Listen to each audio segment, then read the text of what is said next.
Olá, boa noite. Boa noite à Casa Espírita Bom Samaritano. Me perdoe o atraso, tá certo? É porque deu problema aqui na conexão. Então vamos aguardar, ver se entra mais alguém. Alguém é ótimo. Vamos aguardar aí um pouquinho, né, gente? Deixa eu marcar aqui a hora. Perdoe o atraso. Então vamos lá. Boa noite a todos. Pronto, Edilson, é porque deu um problema na hora lá da notificação, solicitação, notificação.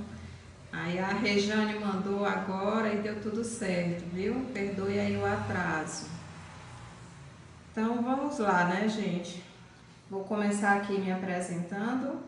Meu nome é Ana Catarina Pessoa, da cidade de Parnaíba. E é com muita felicidade que eu estou aqui hoje para falar com vocês, para a gente ter essa conversa, esse bate-papo. Tá certo? Boa noite, o Edilson. Boa noite, o Ivan. Boa noite.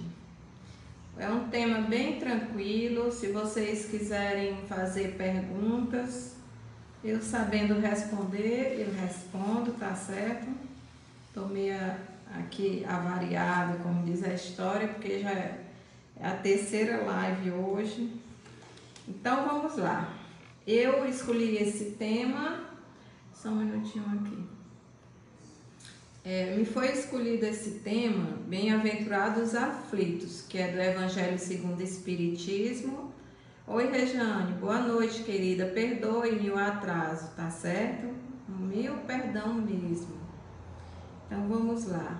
Eu vou primeiro pedir aqui uma vibração, porque começou com muitos tropelos, para nos acalmar, tá bom? Pai nosso que estás no céu, santificado seja o vosso nome, que venha a nós o teu reino, que seja feita a tua vontade, assim na terra como é feita no céu. O pão nosso de cada dia nos dai hoje. Perdoai-nos, Senhor, as nossas ofensas, assim como nós perdoamos a quem nos tem ofendido. Não nos deixeis cair em tentação, mas livrai-nos do mal. Amém. Então vamos lá. Do capítulo 5 do Evangelho, se vocês estão me ouvindo bem, tá certo? O importante é que nós estamos aqui reunidos, né, Rejane, em nome de Jesus. E ele nos fala que onde tiver um ou dois reunidos, eu ali estarei. Bom, o Evangelho de hoje, só um minutinho, eu tinha separado aqui uma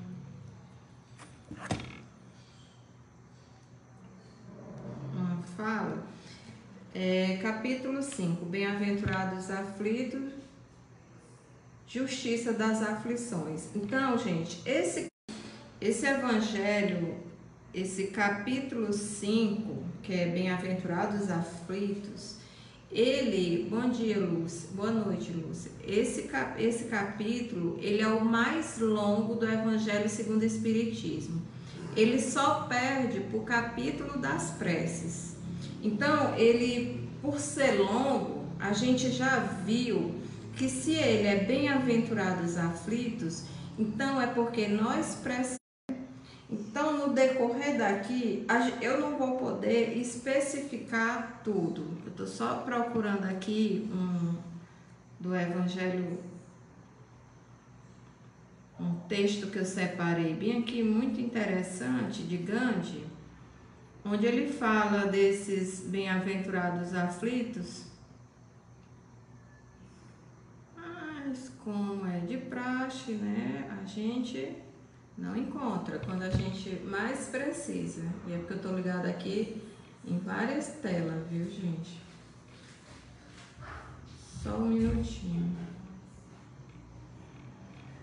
Não consigo. Então vamos lá. Então, por ele ser muito longo, deduz-se que nós somos necessitados dele. Pronto, voltou. Vocês estão me ouvindo? Estão me vendo?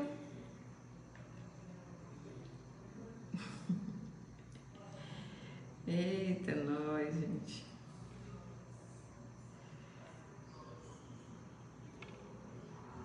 Oi, Deusalina, boa noite. Sim, né? Então, vamos lá.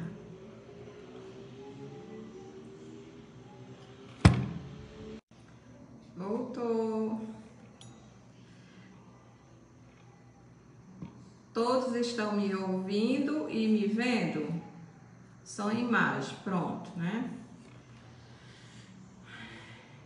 Como eu estava dizendo, a gente estava assistindo Bem-aventurados aflitos, das bem-aventuranças. Esse é o maior capítulo que temos no Evangelho. A gente só perde para o capítulo das preces. Olá, Edilson, já falei. Alexandra, boa noite. Alexandra Souza. Eu tenho uma amiga aqui em Parnaíba que o nome dela é Alexandra Souza. Não sei se é a mesma.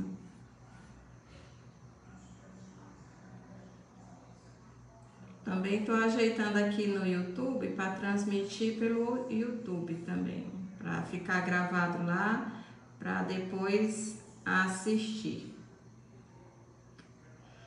Tá certo? Deixa eu só tentar abrir aqui também, gente, no YouTube.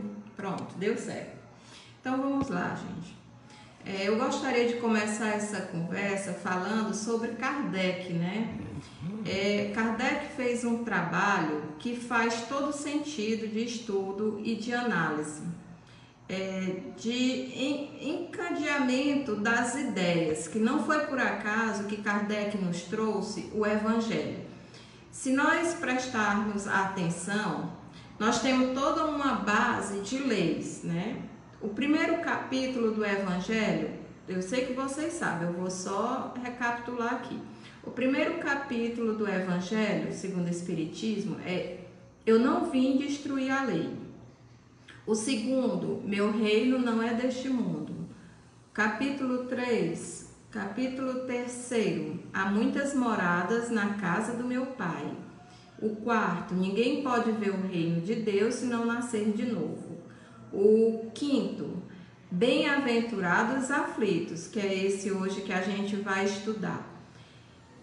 Bater um papo, eu não gosto muito da palavra palestra, live, não. Aqui é um bate-papo que a gente vai ter. Então, vejam bem a sequência dos capítulos. Aí, qual é o capítulo 6 do Evangelho segundo o Espiritismo? Primeiro vem bem-aventurados aflitos, que é o quinto, né? E no sexto é o Cristo Consolador. Olha só, entenderam o roteiro? Para seguir, não porque ele está mandando ou porque temos que seguir, se a gente seguir, a gente vai estar livre de aborrecimentos futuros. Não. Quando queremos viajar, qualquer um pode pegar o carro e sair aí pela estrada? Não, né? Quando a gente vai viajar, a gente primeiro olha se o carro está tranquilo, se o carro está em boas condições, olha o pneu, motor, gasolina. E hoje, com a facilidade dos tempos, nós temos o GPS, né? Que antigamente a gente se guiava pelos mapas, hoje é GPS, né? Então, gente, o Evangelho em nossa vida, ele hoje é nosso GPS, é nosso mapa. Que a gente deve seguir se a gente quiser chegar em algum lugar, tá certo? Então, eu uso sempre isso, a minha bússola, é o caminho. É difícil a gente seguir o Evangelho de Jesus? Mas não é impossível, porque Jesus veio ao mundo em carne e osso e vivenciou todas as tentações da carne, toda tentação da vaidade, todas as tentações da corrupção, do orgulho. Jesus foi testado e ele venceu. E por que ele veio na manjedoura? Por que ele veio de uma família de carpinteiro? Por que ele veio numa condição tão simples? Porque Deus, nosso Pai, queria que a gente entendesse, Ele quer que a gente entenda isso, que o sofrimento do filho dele era para mostrar que ele veio de família simples, que ele nasceu num lugar simples, Jesus veio em carne e osso e viveu tudo que a gente está vivendo. Espera aí só um minutinho. Pronto. Então, nós nos intitulamos filhos de Deus, irmãos de Jesus. Então, nós podemos seguir esses modelos. Tem uma música que eu gosto muito no movimento espírita, que ela diz assim: um dia todos nós seremos anjos, e seremos, basta acreditar. Um dia todos nós seremos anjos, basta acreditar, basta trabalhar. Então, ao invés da gente ficar nos lastimando, eu sei que é difícil, gente, mas não é impossível, porque Jesus veio ao mundo em carne e osso e viveu tudo isso aí e venceu. Aí tudo isso escrito pelos que vivenciaram e conviveram com ele, Jesus. E os apóstolos, qual o papel, a importância não, eu diria qual o papel dos apóstolos no Evangelho de Jesus? Porque os apóstolos, eles vivenciaram com Jesus e Jesus não escreveu nada. Os apóstolos escreveram no lugar de Jesus. Então, para quê? Para que tivesse a palavra, mas que a gente seguisse como ensinamento e não como algo sagrado, como algo santificado. Não, entendam. Eu costumo dizer que quando eu aprendi o Evangelho na doutrina espírita, eu tirei Jesus da cruz, porque a gente vinha de uma coisa, aquela coisa meio católica, né, de ver Jesus na cruz, de ver aquela coisa sagrada. Não, Jesus, todo respeito, sim, devemos obrigatoriamente ter que ter. Mas nós temos que entender que precisamos aprender para colocar em prática o Evangelho de Jesus. Então, esse capítulo 5, como eu comecei falando, ele é o maior capítulo que Kardec nos deixou, só perdendo para a coletânea das preces. Vamos lá, vamos ver o que é o conceito de bem-aventurança. Bem-aventuranças é alcançar prosperidade, caminhada, jornada, processo. Então, quando a gente se torna um bem-aventurado, é porque a gente alcançou uma prosperidade, uma caminhada. Bem-aventurado quer dizer que não é que a gente seja feliz. Bem-aventurado é quando a gente está num processo de busca, de alcançar. E aqui, alcançar o quê? Os ensinamentos de Jesus através do seu Evangelho.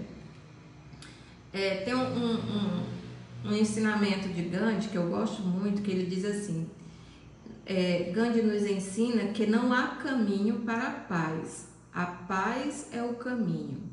Jesus também, quando indagado pelos seus inimigos, diz: a felicidade não é deste mundo. E não é. Às vezes a gente fica, interessante, que quando adoecemos, é porque nós estamos inseridos ou cumprido as leis de Deus.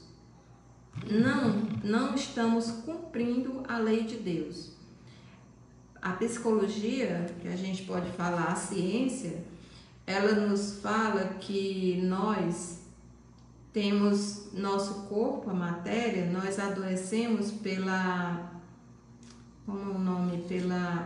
doenças psicossomáticas, que a gente adoece primeiro pelo corpo.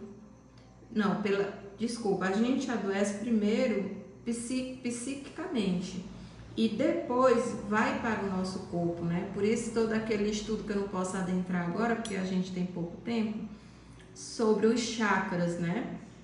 Por isso a importância do equilíbrio espiritual, a importância de nos mantermos equilibrados, sensatos, com boas vibrações, porque os nossos chakras, eles são a porta, uma porta que pode abrir ou fechar-se dependendo de cada energia. Então, gente, quando por isso, mais ou menos assim, quando eu me sinto, quando é que a gente se sente curada? A nossa felicidade, na verdade, está direcionada aos ajustes de contas com a minha consciência. A paz e a felicidade nada mais é que a soma de pequenas vivências neste mundo. E quando nós nos tornamos infelizes? Quando a gente se torna infeliz? Tanta coisa, né, gente, que a gente vive. Quando nos tornamos sem perspectiva na vida futura. Lembremos o capítulo anterior que nos fala da reencarnação. Aí a gente pode, aflição aqui, ele começa com justiça das aflições, causas atuais das aflições e causas anteriores das aflições. Por quê? Quando entra aqui na reencarnação. Porque que uns vivem na opulência e outros vivem na miséria. No Evangelho segundo o Espírito,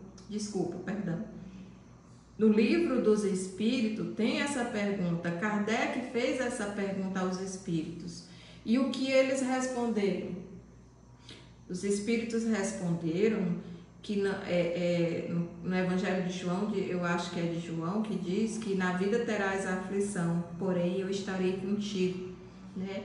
Então, quando ele fala que nos lembramos o capítulo anterior que nos fala da reencarnação, que é o capítulo 4,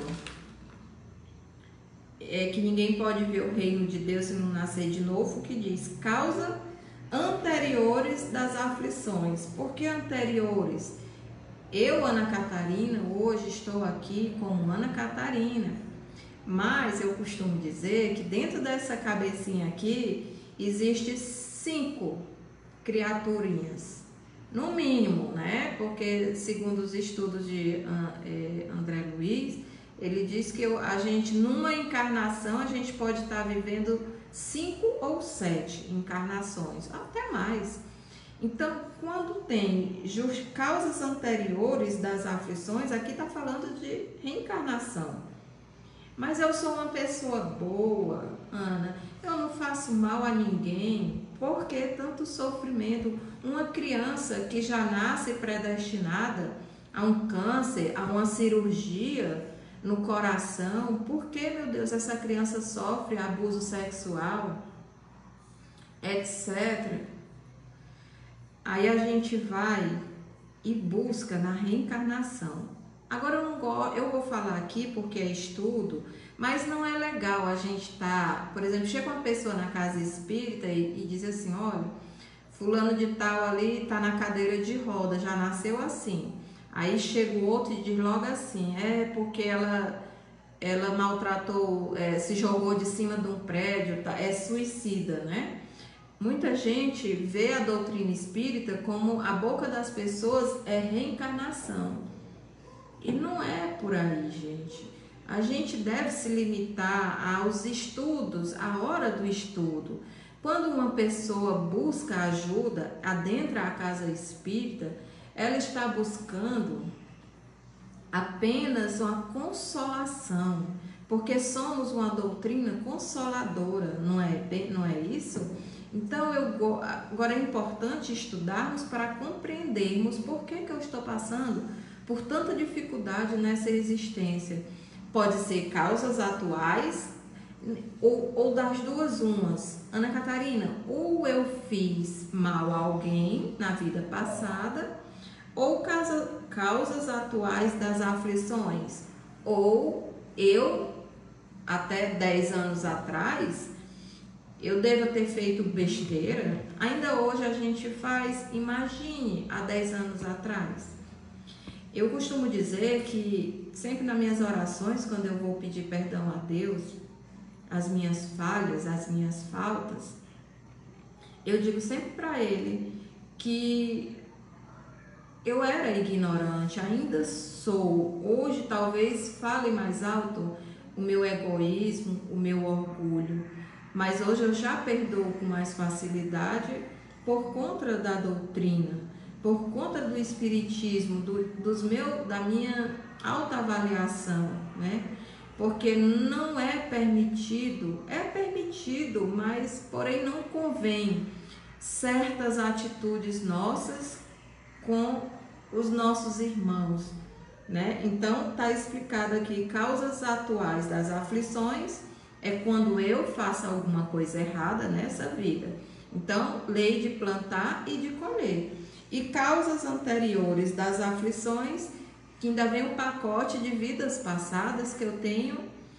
Quando eu fui reencarnar, eu disse que queria vir dessa forma, entendeu? Então, aí a gente passa aqui, Chico Xavier tem uma fala que nos ensina, que eu acho muito bonita, que é: a disciplina é a chave para a felicidade, é o veículo da libertação. Todo mundo acha que a disciplina é uma prisão, é um sacrifício. Não acho. A disciplina, ela é a chave da porta. Quando você é disciplinada, você se sente livre. A disciplina é a chave da porta para a libertação. Então a gente vai ver agora, e quem são, eu já falei, né, as causas das aflições. E quem são os aflitos? Os misericordiosos, os que choram, os que têm sede de justiça, os pobres de espírito. Na codificação, temos também o ensinamento de que ninguém vive nesse mundo sem as provas e expiações a passar. As adversidades, como perdas de ente querido, a pobreza material, a riqueza, e nós vamos passando por elas, colocando em prática o Código de Jesus, lembrando do item causas atuais das aflições. Esse item nos mostra que nossas ações refletem nessa e em outras encarnações. Kardec, nesse item, nos diz: quantos homens não caem por sua própria conduta? Caímos. Na casa espírita todo mundo entra bacana, né? Todo mundo entra direitinho, todo mundo fica em silêncio. A gente faz tudo como manda a cartilha, mas na hora que chega no portão, começa as conversas. Tu viu fulana? Então, isso que a gente não pode mais se permitir. A nossa reforma íntima é colocar em prática o que Jesus quer de nós. Então, quantos não são vítimas de sua própria imprevidência? Somos vítimas do nosso orgulho, da nossa ambição? Quantas pessoas? Quantos homens não se arruinam por falta de ordem, de perseverança, ou por não ter sabido nem limitar seus desejos? Quantas uniões desgraçadas porque teve um cálculo de interesse ou de vaidade? Quantas dissensões ou funestas disputas a serem alcançadas por uma tola vaidade? Quantas doenças se teriam evitado pela suscetibilidade de intemperança e excesso de todo gênero? Interroguem friamente suas consciências e remontem passo a passo a origem dos males que ancoraram em vocês, em nós. Se várias vezes eu não fiz ou não deixei de fazer tal coisa, eu não estaria em semelhante posição? A quem o homem há de responsabilizar a todas essas aflições? Uma dica. Aqui agora é que uma dica minha é que serve muito para mim também, viu, gente? Eu costumo dizer que quando eu vou fazer uma live, uma palestra, alguma coisa desse tipo, a boca mais próxima do meu ouvido é a minha. Então, essa live, ela serve em primeiro lugar para mim. Então, a gente vê aqui que uma coisa que eu observo muito no movimento espírita, eu acho que no movimento espírita, que eu só faço parte assim assiduamente, né? é que as pessoas têm uma mania de vitimismo, né? Então, eu acho que ao invés da gente estar se vitimizando, a gente chega na casa espírita e assim, e aí, minha mentora espiritual, quem me dera, tô longe, quando eu desencarnar dessa vez, eu ainda vou para o umbral, porque eu não sou merecedora do nosso lar. Eu não sei onde é que está a graça e a beleza de tanta asneira. Já falei muito isso também. Hoje eu aprendi, meus irmãos, que eu sou Ana Catarina, eu tenho meu DNA é de Deus. Eu sou irmã de Jesus. Então, ao invés de eu ficar com esse discursozinho fajuto, ao invés da gente ficar no vitimismo, a gente devia dizer assim: sim, já errei muito, mas estou aqui apta, pronta, necessitando da ajuda de Deus. Eu estou aqui me disponibilizando a aprender para me melhorar. E sim, um dia vamos ser anjos, um dia vamos ser mentores espirituais, por que não? Por que ficar nesse vitimismo? Quem me dera, eu vou para o umbral primeiro. A gente acha isso legal, né? Mas não é. Eu estou desmerecendo aos mentores da nossa casa, da Casa Espírita O Bom Samaritano, da minha casa Perseverança no Bem. Poxa, se no Perseverança do Bem, os mentores estão lá há 104 anos e eu ainda estou nessa de me vitimizar, dizer que não sou merecedora de ser um anjo, de ser uma mentora um dia. Não, eu estou estudando para mim me fazer a minha reforma íntima. Eu já fui, hoje eu não sou tão ruim quanto eu era há 14 anos atrás, quanto eu era há 20 anos atrás. Eu já melhorei muito, eu costumo até dizer que graças a essa doutrina, hoje eu erro menos. Graças a esses ensinamentos, a esse livrinho bem aqui, que é meu GPS, graças ao Evangelho de Jesus, não que eu leia ele como se ele fosse espantar os obsessores da minha casa, não. Eu leio ele para mim aprender. Isso aqui para mim, o Centro Espírita para mim é uma faculdade e um hospital. Lá eu me trato e lá eu aprendo. Dia de terça-feira, quando tem o atendimento, a mesa de desobsessão, aquilo é um aprendizado riquíssimo, valiosíssimo. E eles vêm, parece que ele vem direcionado para mim, quando vem aqueles espíritos sofredores de 1000 anos atrás, pedindo perdão porque era orgulhoso, porque maltratava seus entes queridos. Eu me identifico de vidas passadas e de atual, pelo meu orgulho, pela minha vaidade, pela minha arrogância, pela minha falta de perdão. Mas já foi pior, já fomos piores. Então, gente, combinado, a partir de hoje, nada de ficar nesse vitimismo, né? Bem aqui tem a criatura reformada, quando a gente faz a reforma íntima, né? Ela elimina um grande percentual de aflição. Estamos num mundo de provas e expiações, indo ainda para o mundo de regeneração. Lembrando que muitas das nossas provas não foi Deus que nos colocou, mas nós que adquirimos. Na questão 135 do Livro dos Espíritos, do Consolador, Emmanuel nos diz: se o determinismo humano é no bem, quem criou o mal? A gente sabe que o mal não existe. O mal foi criado, Deus não criou o mal, por isso Deus não castiga. Nós, seres humanos, que na hora de fazer o bem, a gente quer a satisfação, o nosso egoísmo. Aí o que a gente faz? A gente vai e diz: não, mas é só essa vez, né? Não, e quando é católico, que a gente diz assim, que eu já fui católico, eu já fiz isso, a gente vai e diz assim: Não, mas Deus não está vendo, não. Será que tanta gente no mundo, será que Deus vai me ver? Não, não é que Deus vai te ver, não é que Deus vai me castigar, é a minha consciência que pesa.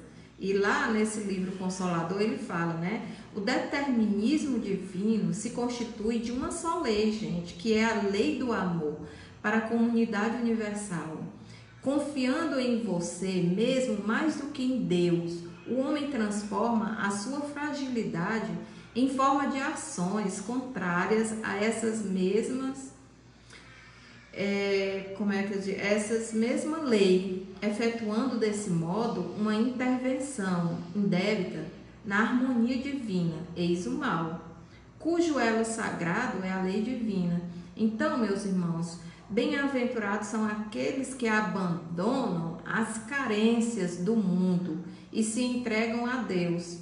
Entendem o que eu estou falando aqui? Quando a gente, o que é a nossa carência hoje na humanidade? Carência de fome.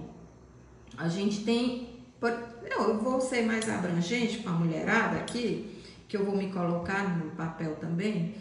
Então vamos lá. O que é carência? Quando a mulherada chega hoje em dia, homem também, é carência de amor, né? A gente diz assim, ah, mas eu tô carente. Ontem foi dia dos namorados, né? Hoje é dia de Santo Antônio para ir pro catolicismo. Então, é tanta loucura que a gente vê, né? Com o pobre do Santo Antônio. Porque às vezes a gente tá aqui, a gente tem, por exemplo, eu sou voluntária do CVV, então a gente escuta muitas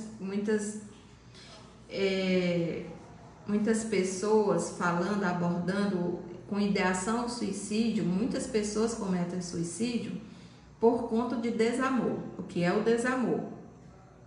Porque não foram retribuídos. Mas o que é que meu Deus me ensina?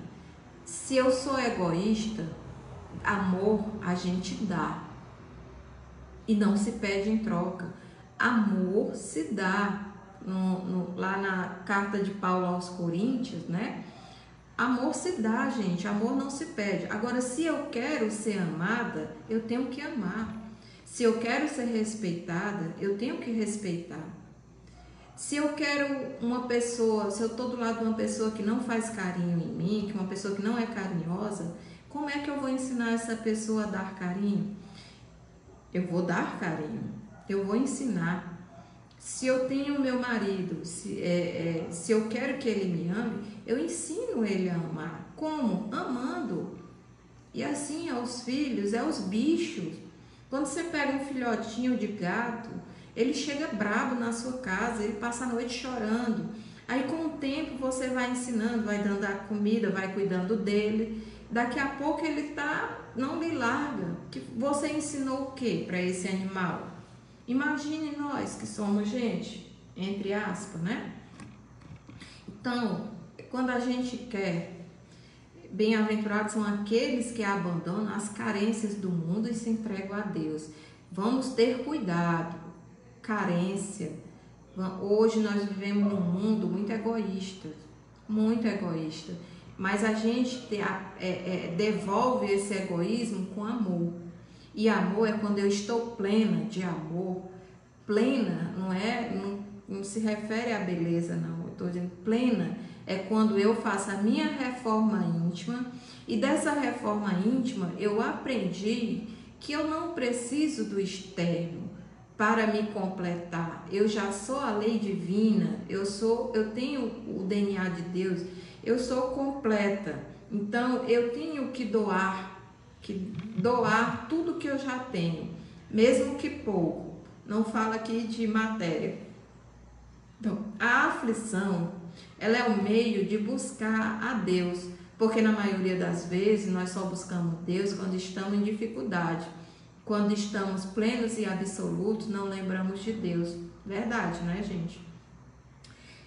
Outra coisa também importante, a paciência, a resignação, a resiliência. Passamos pelo processo de dor com desespero, porque a dor é aquela limpeza mais rude e mais grossa. Aqui no Evangelho, quando a gente fala de dor, aí no item 14 vem o suicídio e a loucura, que foi aquilo que a gente acabou de falar, né, do suicídio. Porque o bem e o mal sofrer, logo em seguida, bem-aventurados aflitos, bem e o mal sofrer, que é instruções dos espíritos. Porque hoje nós temos alto índice de tristeza, vamos pela em parte. Tristeza é uma coisa normal para o ser humano.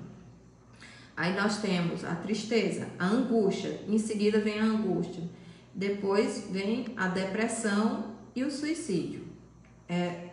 Nesses 4 parâmetros que a gente observa as pessoas que não procuram o CVV, né? E a importância da casa espírita, do atendimento fraterno, ter esses parâmetros. A gente tem que saber diferenciar, gente.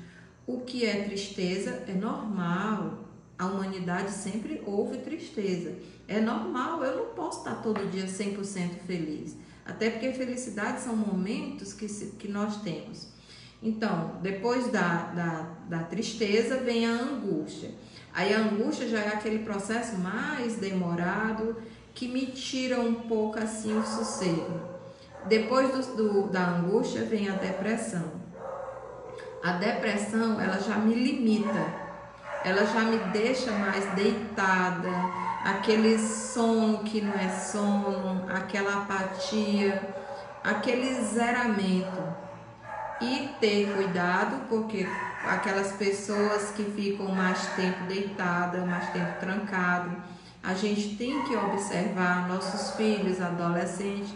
Não, Ana, mas é mais comum porque os adolescentes de hoje, até crianças, eles ficam muito no quarto trancado, né? A gente até chama na psicologia de geração zumbi, porque eles passam a se deixar 24 horas dentro do quarto, no computador e de preferência tudo escuro.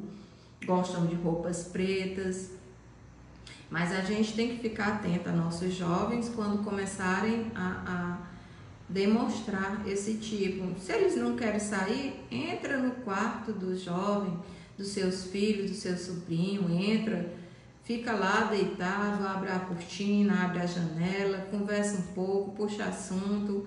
Eles são aquelas coisas mais caladas, né? Não é como a gente que fala já muito. Então, se precisar, fiquem calados também, não é preciso falar. Olha, vocês sabem que o atendimento no CVV, que é o Centro de Valorização da Vida, a gente aprende 3 regras básicas, que serve também, que eu uso no nosso atendimento fraterno, lá no Perseverança. 3 regras básicas: acolher, escutar e não julgar.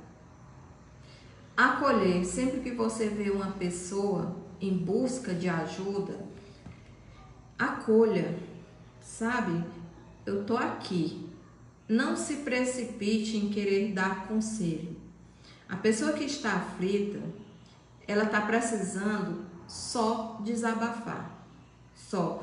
O CVV, que é o número 188, que é a linha da vida que a gente chama, que as pessoas ligam para lá para desabafar. E qual é o papel do voluntário?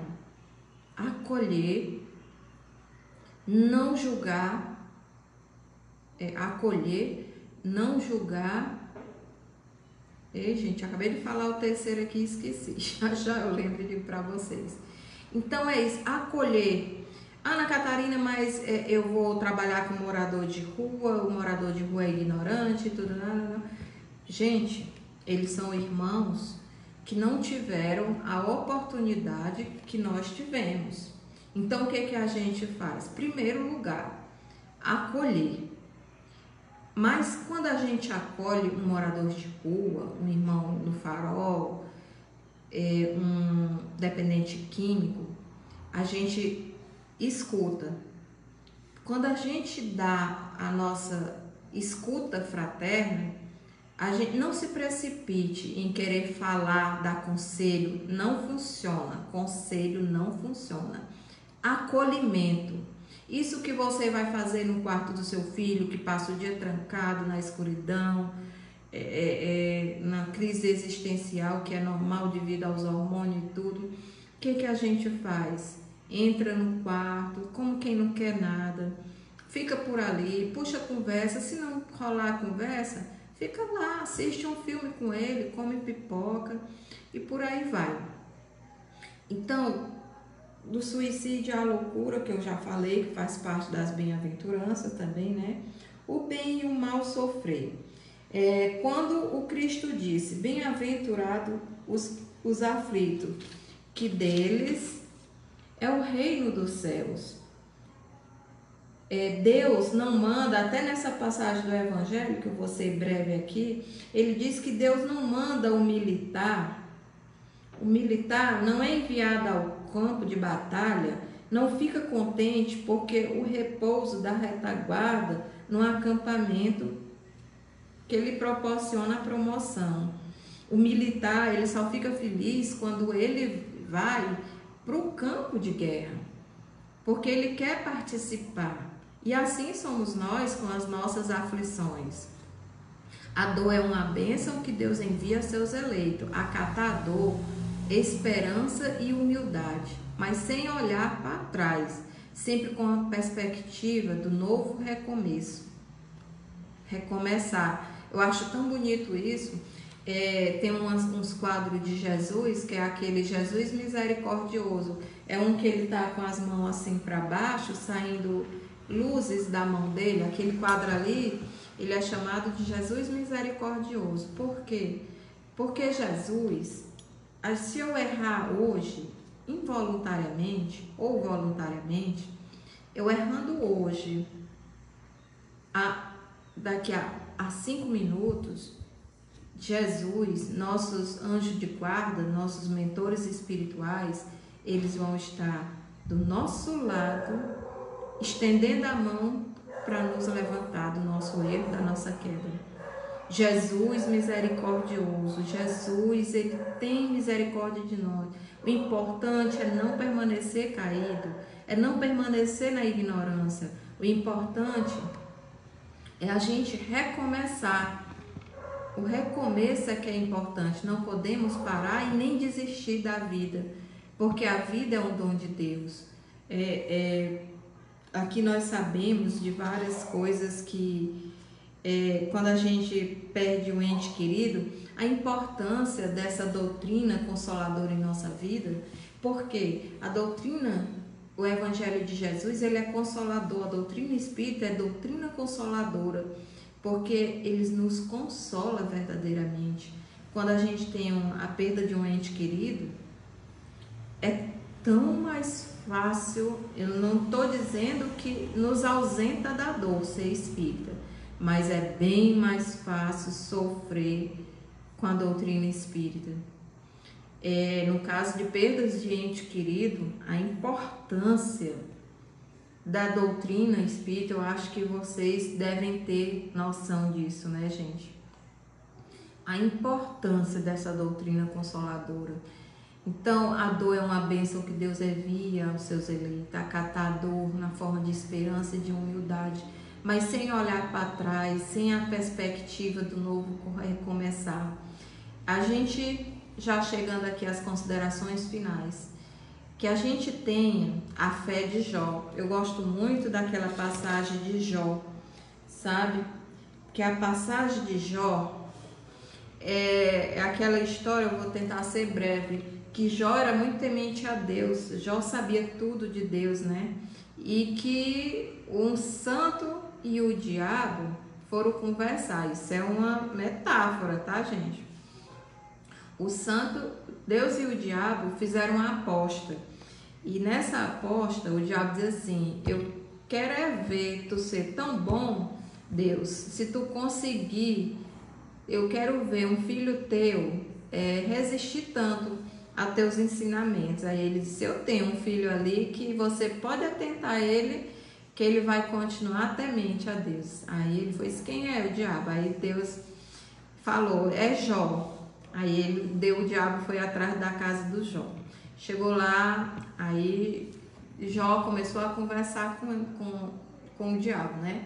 Aí o diabo perguntou assim: esse teu Deus é tão bom pois eu vou te tirar algumas coisas. Aí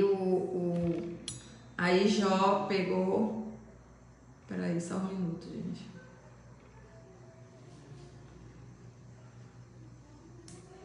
Aí Jó pegou e disse: pode falar. Aí o diabo foi e disse assim: hoje eu vou te tirar os teus filhos. Jó tinha muitos filhos, era casado, tinha fazenda, tinha criação, tinha tudo. Era muito próspero. Aí o diabo tirou os filhos dele, foram morrendo os filhos dele. Jó sofreu, mas permaneceu em Cristo, na fé em Cristo, rezando. Aí Jó perguntou, Jó perdeu, os funcionários dele chegaram e disseram: Jó, tá morrendo todo o seu gado de uma doença, do mal que tá dando. Jó perdeu toda a criação dele, teve que vender tudo que ele tinha. Por último, a esposa foi embora, largou ele. Jó adoeceu, criou a lepra e o diabo chegou rindo. E aí, Jó, tu ainda é grata a esse teu Deus? Aí ele disse: sou, meu irmão. Ai de mim se não fosse esse meu Deus, porque sem esse Deus eu não estaria aqui agradecendo de frente para ti. Aí o diabo, até que tanto tentou que o diabo desistiu, que nada tirou a fé de Jó por Deus. E depois ele continuou, recebeu tudo de volta, porque ele foi firme na sua perseverança. Tá certo, meus irmãos? Que nós tenhamos todos a fé de Jó, tá certo? Para a nossa jornada, para a nossa família, para os nossos irmãos nas casas espíritas tão difíceis, para esse momento que a gente vive de provas e expiações, que a gente lembre que nós estamos num hospital ou numa faculdade, quando a gente passar por um momento difícil, tá certo? Muito obrigada a todos vocês que ficaram aqui comigo. Gratidão, meus irmãos, pela caridade de me escutar, tá bom? Que a paz de Cristo esteja todos conosco, que assim seja. Amém. Gratidão.